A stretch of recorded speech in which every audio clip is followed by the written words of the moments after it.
Takže čau lidi, vítám vás u dnešního videa. Dneska tady po delší době máme zase Pokémony, dneska tu mám sice jenom takhle 2 balíčky, to jiný úhel kamery, jak jste zvyklí, ale můžeme jít na to. Dneska jsem byl v Plzni na burze Pokémonů, něco jsem tam vytradil, jsem tam možná trošku minus, trošku plus, ale uvidíte v dalších videích až takhle, takže první, jo. Aha, druhá, jasné, třetí, čtvrtá. Takže nic, bomba. Tak.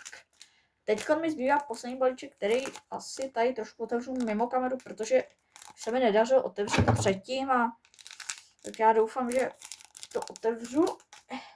Musel se to tady přestříhnout, ale je to dobrý, že takhle tady to máme, jo, takže a nějaký ptáček je něco, co vypadá jako taky to třeba libáška, akorát to je nějaký divný.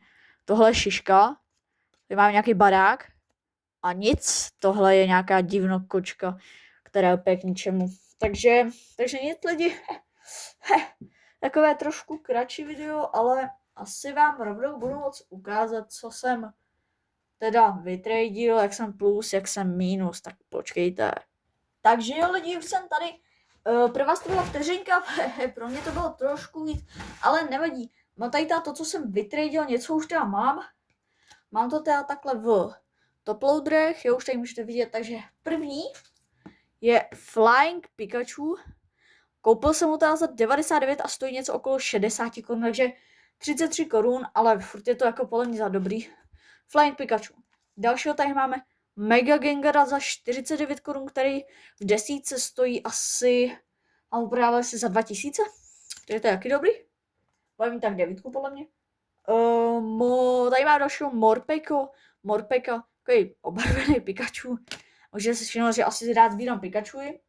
Teď tady máme trošku něco staršího, to je starý Pikachu. Ten stál okolo 50 korun. A ten Morpeko stál 100, myslím. Toto už je ta nová moje karta, to je Poképad 400.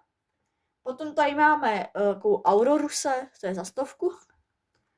Poté tady máme takovou Chinchong holku s Pikachuem jako na zmrze, to je 1800. A teď nás tady čeká další Pikachu, takový hezký z roku 2019, nebo taky zapade. Tento Pikachu další byl za 100.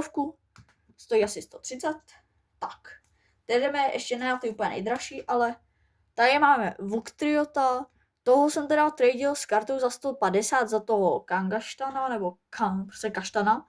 Takovou tu žábu, nebo co to bylo. Ale tahle karta stojí 23 korun a brosky, ta moje karta stála 150. Takže jsem trošku hodně v mínusu, protože mě podělal šmejt. Tak.